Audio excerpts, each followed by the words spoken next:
Ladies and gentlemen, you are listening to Life Well Lived by Omobola Stephen. It's an engaging and enlightening talk show on life, relationships, and the business of life. Grab a cup of juice and just chill. Life Well Lived by Omobola Stephen. Live life. Live fully. Thanks for tuning into our podcast. We love having you here, and it's our mission to bring you all the latest and greatest tips, skills, and know-how to make you the best that you can be. We know that you have it in you, and we're going to show you how. Now, let's get started.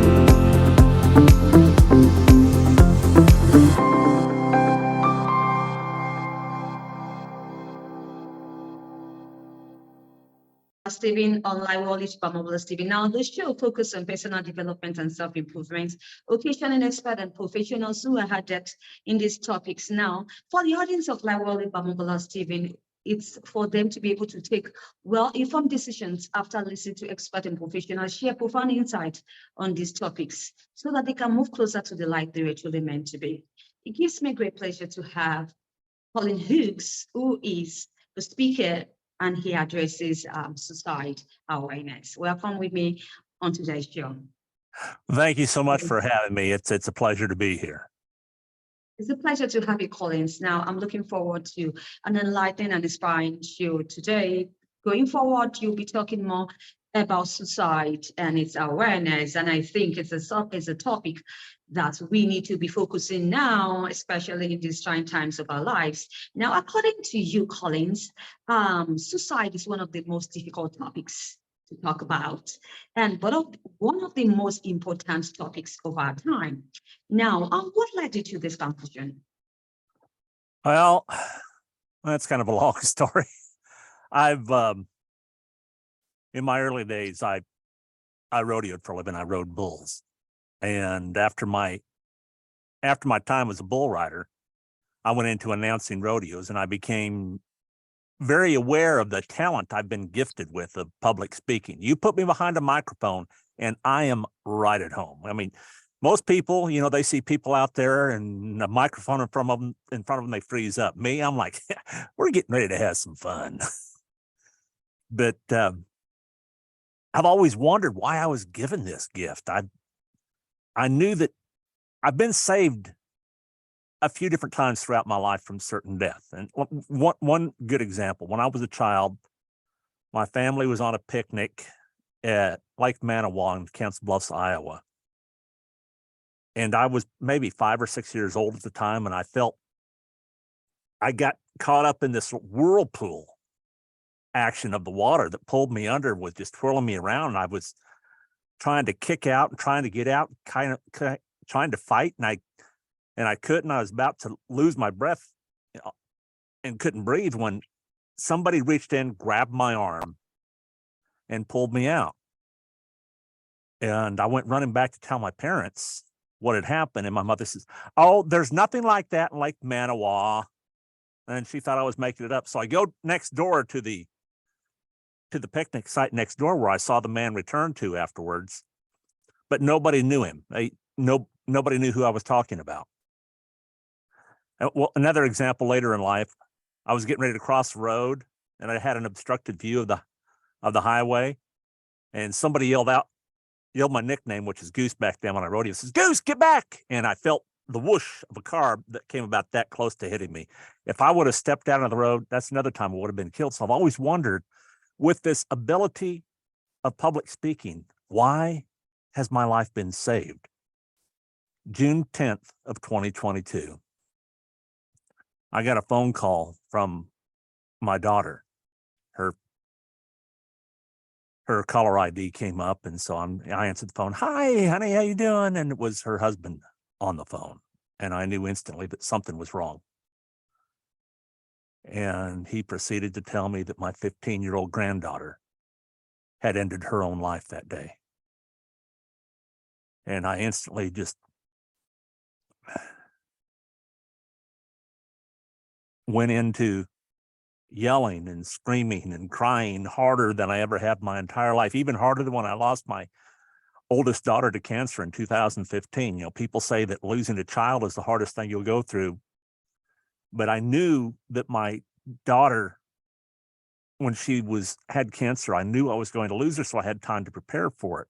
With my granddaughter and suicide, she's one of the last people I thought could ever do this. And since I'm a voice actor, my wife is used to me, making loud noises in my in my sound room and stuff. And finally, when it didn't stop, she came out. And but within the first 30 seconds of all this misery and screaming and yelling and crying I was going through, the thought popped into my head, though. I know now what I've been saved for. And so I'm not an expert on mental health or suicide. I'm not a statistician of anything like that. I knew, a couple of facts, but that's about it. But I do know the pain that goes along with losing a loved one, especially one, that is so close to you. Because my granddaughter and I were very close. My wife and I took her to Hawaii when she was 12 years old. She lived out in Nebraska at the time of her death. And before that, she lived way up in the Northeast part of the United States. But still, we made sure that she came out. We were able to have her in our home on different occasions, and she's vacationed with us. And it's a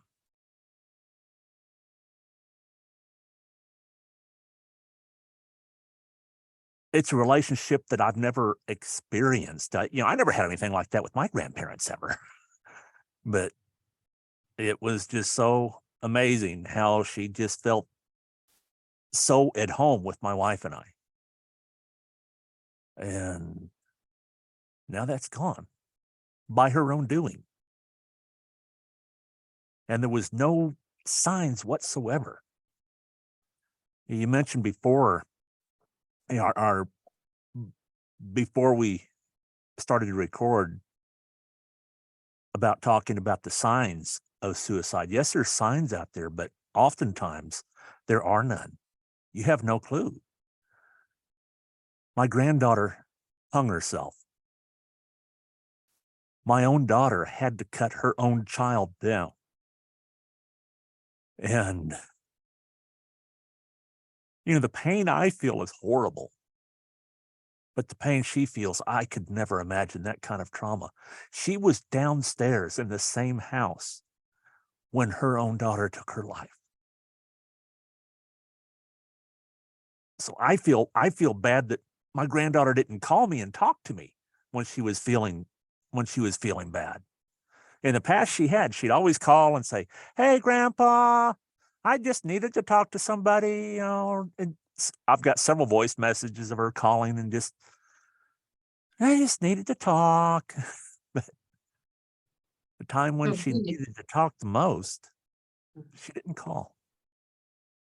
Oh, now we talk about there are no signs. You didn't see any signs at the time, but really for the audience of like Omobola Stephen, now that you've journeyed through all this and you're more exposed, likewise, regarding the topic of suicide or the awareness about it, I would like you to let us know the warning signs for suicide that are easy to miss. Well, some of the warning signs, some of what I've learned afterwards is you can't, let's use a parent and child relationship. If a child comes home and says, "How was school today?" Says, "I'm fine." Don't just take fine. Say, "Well, let's get into your day." Don't use those words, but, just sit down and talk to your child. "Well, what good happened with you today?" And on, things like that. Just have them have an actual conversation. Fine doesn't truly get down to their feeling, whether they're feeling great or whether they're feeling bad. And it's not always, a lot of times we think of suicide and we think, oh, that's just, the people with the worst mental health there is going to that'll end their lives, bipolar, schizophrenic, or whatever the case may be. But it's really not. Most often, it's a person that you would never understand how they could come to this point. Because my family and I have no clue. It's almost, 7 months later, have no clue why she did this. She was always smiling, always happy. You know, every picture well, there's only one picture I have with her where she wasn't smiling. And that was when we went to the Polynesian Cultural Center on the island of Oahu, which was, it shows a lot of the Polynesian cultures from around the South Pacific.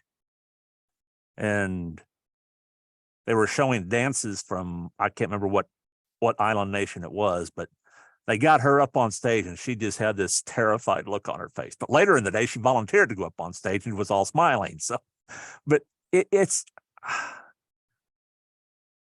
and my own daughter didn't even know what she was going through. Because a lot of times it's those kind of people. Let's say a kid who's straight A student, the star athlete on what football, basketball, wrestling, whatever. But yet they haven't learned how to cope with failure because they've always been successful. They've been driven themselves to succeed. Their parents have driven them or encouraged them, whatever way it was, to help them be successful in every aspect of their life. And then a failure comes. Let's say one of these students gets an F on a paper. They don't know how to cope with that failure. And in their mind, their world has just come to an end.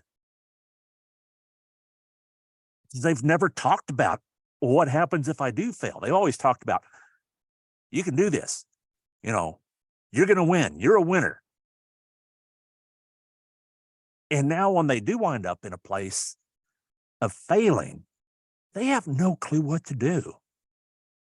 And rather facing their parents or other loved ones or the shame at school, they think their life is over. And so they just end it.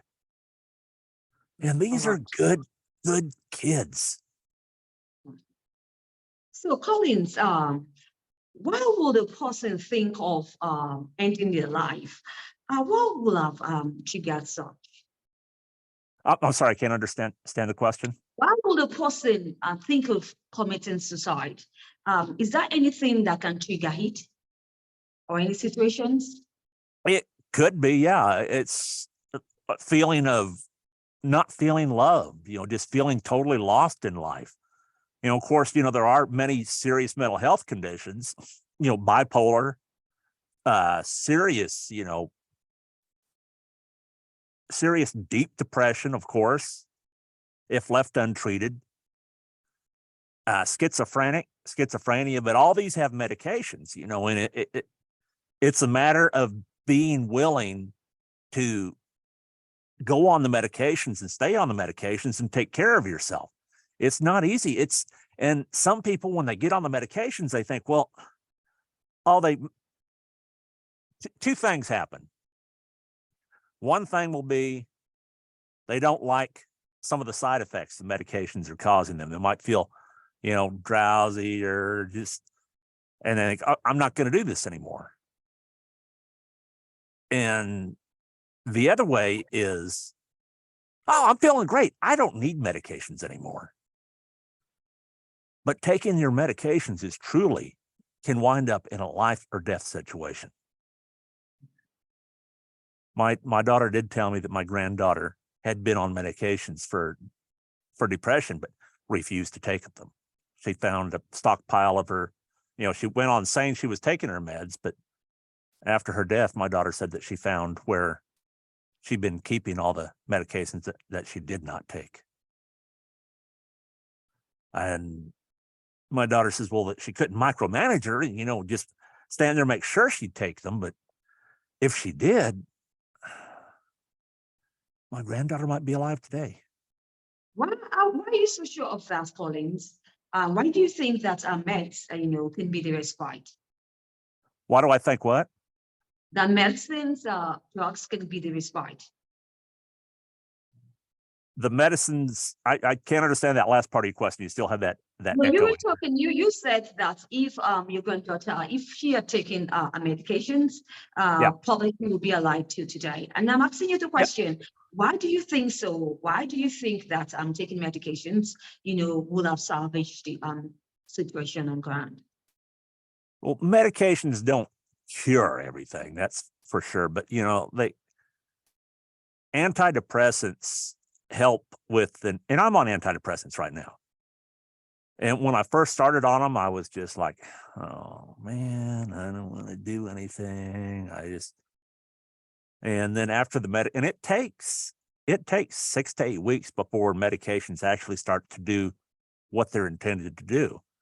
And now, even with the tragedy I've been through, if I wouldn't have been on medications when my granddaughter ended her life, I don't know how I would have handled it.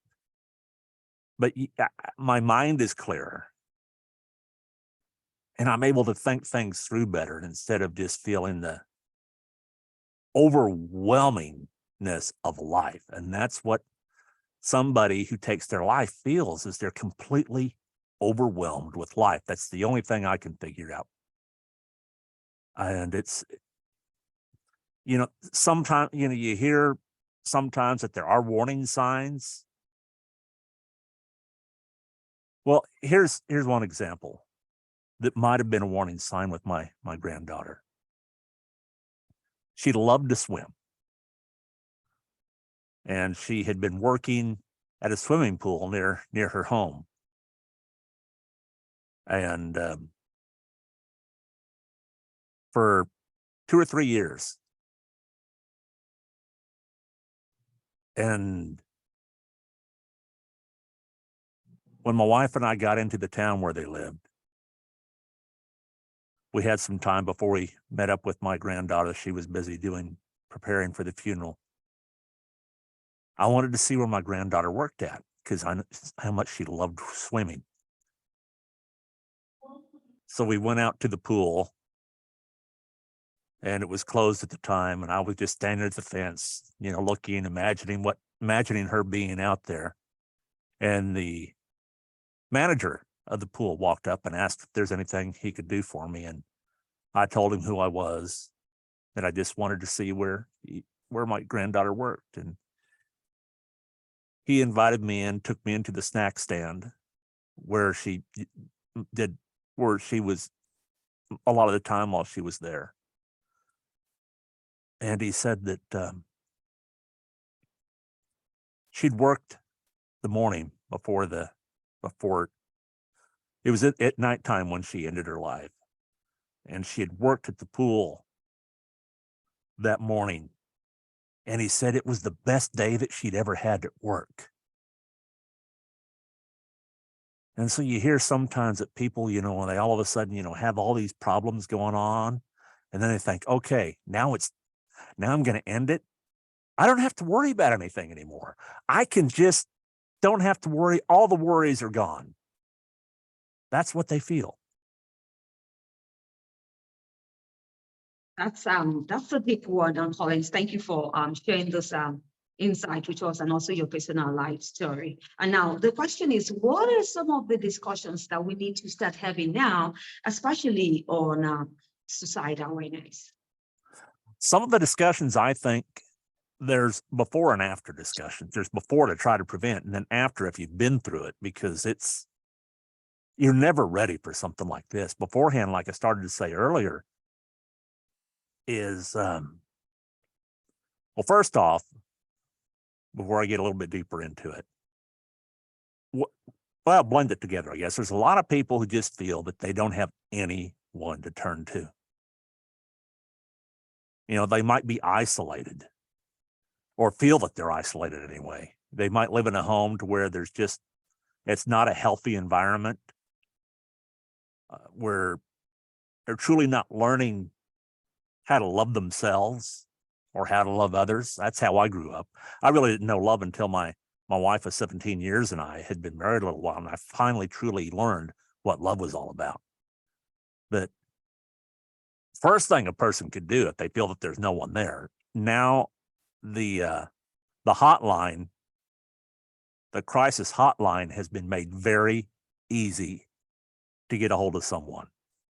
either text or call 988.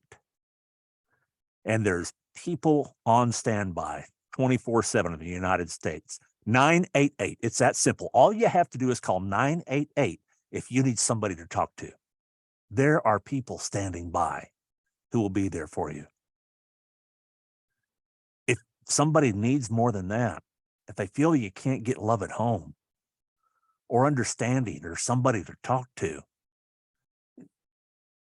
especially youth, don't go down and hang out with your friends who don't understand what you're going through or can't give you true guidance and true love. They'll just like, yeah, man, life really stinks, doesn't it? Yeah, my parent, all they're going to do is bring negativity into it. And go to a church, go to a synagogue, go to a mosque, find a leader, or go to a youth facility, anything to where you can find somebody with a level head who can be there for you and guide you and give you the love and the support that you do need. If you have problems at home, talk to somebody like that. And medications, they're not 100% foolproof. You still need counseling and therapy.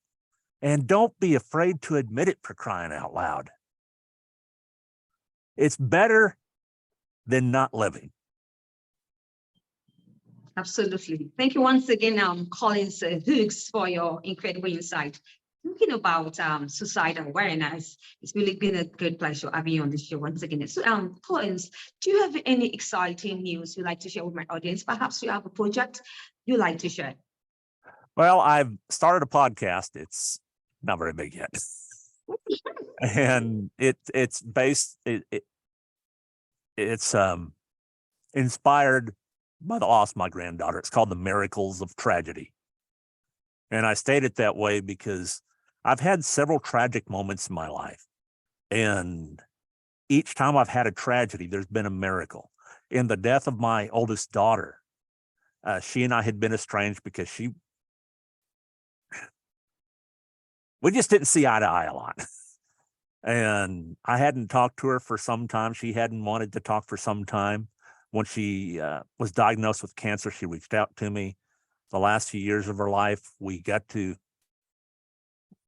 be close, which also got me close to my oldest granddaughter, who is now in college and doing wonderful, who calls me every couple of weeks. We text a lot. And so that miracle brought my oldest granddaughter into my life. And the death of my granddaughter.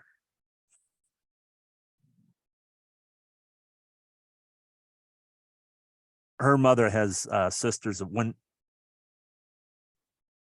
When their mother and I were married, I was not a good person then. I, had affairs, I turned into, drinking, womanizing individual, just like my father was. And of course that ended our marriage. When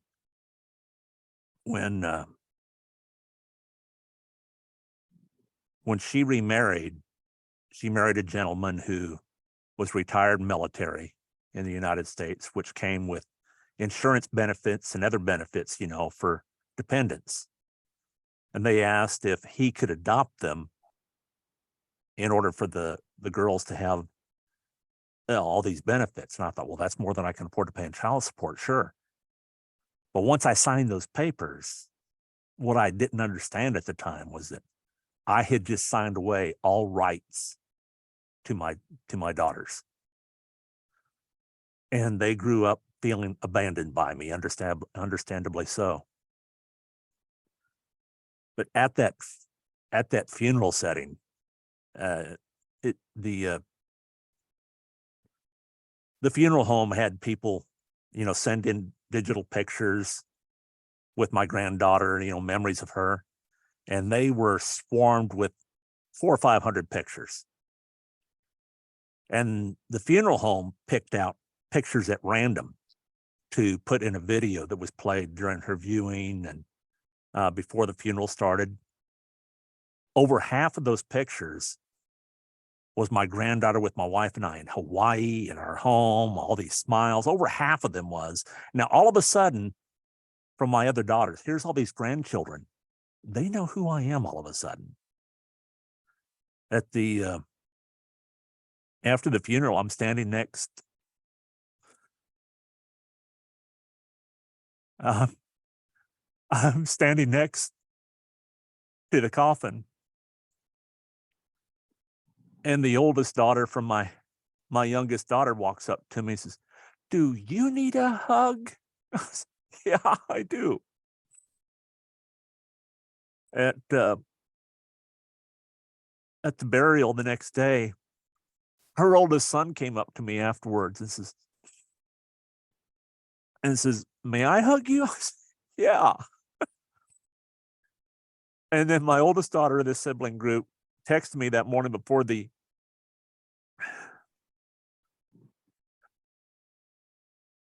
we left for the burial, saying that her 16-year-old daughter wanted to be a part of my life. Made me promise that this is a lifelong thing. And I said, "Absolutely, I understand."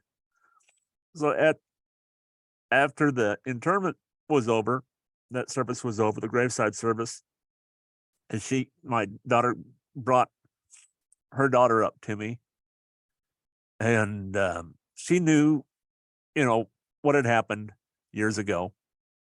She looks at me and says, "Are you a good man now?" And it felt so good to look in this child's eyes and say, "Yes, I am." And now this child and I just text all the time, and she's just, and so that was a miracle that came out of tragedy. And there are miracles in life. There are clouds in the silver lining in the clouds of tragic moments. They're there. They're not always as obvious as mine, but they're there. Sometimes you just have to look for them. Life is worth living. That's right. Thank you once again, Collins, for that motivation and inspiration. What a topic of discussion we have today. Collins, any impactful word or any parting word you'd like to share with my audience? If you ever go through such a tragedy like this, it's going to, at first it's going to punch you in the face and knock you down like you could never imagine. I didn't even think that I could get on the plane to go to the funeral. It's like the earth itself is holding you down. And as time goes on, you start to get more motivation and more drive to get through things. The first time you laugh afterwards, you go, "Oh, I shouldn't be laughing." Or the first time you smile, it says, "I shouldn't be smiling." You're going to feel that guilt. And you're going to feel anger. My daughter and her husband have just bought a new house because she has to walk through that room every day to go to her office where her daughter ended her life. And so now they're making that to get out of that environment into a new home and a new chapter of their lives. But so she feels that anger when she walks through that room. Anger's going to come because this is done by their own hand. They killed themselves. They killed themselves. And that's a tough pill to swallow. Collins, do you have any social media handles you'd like to share with my audience? Perhaps your website, so we can get to learn more about what societies and society awareness and what you're doing in your immediate community. Now, I've got 2 websites that I created after my granddaughter's passing. And they're mirrors of each other. So if you type in one, you're going to get the same site as with the other. It's stopsuicide.life and stopteensuicide.life. part of it is a tribute to my granddaughter. And I wrote kind of an essay on there about, I call them about trying to make, oh, you have to read it. We sure do. And then there's one page has different organizations that people can contact, and the 988 information is on there as well. And then another one is a video I took myself within a half hour after learning of my granddaughter's death, that I came into my sound booth, and it was the most raw, painful emotion that you could ever see. My wife won't even watch it because she's heard it, this part of it. She won't even watch it. It's so raw of me and what I was feeling at that moment. It's been a great pleasure having Collin Hughes on the show today. Collin is a speaker once again, and he addresses suicide issues and focusing on suicide awareness. He's on the show to share more about his personal life stories and all what suicide is about. It's truly be an inspiring and expository topic for discussion today. I can only wish you the best of luck. Thank you, Collins, in all your projects, right? Thank you so much. I appreciate you having me on your show. All right, it's a pleasure once again. Now, if you'd like to catch up with any of these episodes of Live Well with Omobola Stephen, you can do so on any cross-promotion platforms or any distribution platforms we bump into online, and do have an amazing time. Perhaps you are telling to yourself, Omobola, I have a story to tell, perhaps an expertise or an insight to share, which is disruptive in nature to the audience of Live Well with Omobola Stephen. You can do so by sending a mail to me, omobolastephen@outlook.com. I will be looking forward to your mail. I need to let you know that we can have a great show together and be the change that the world is waiting for. Come on. I talk to you soon. Bye for now. Bye.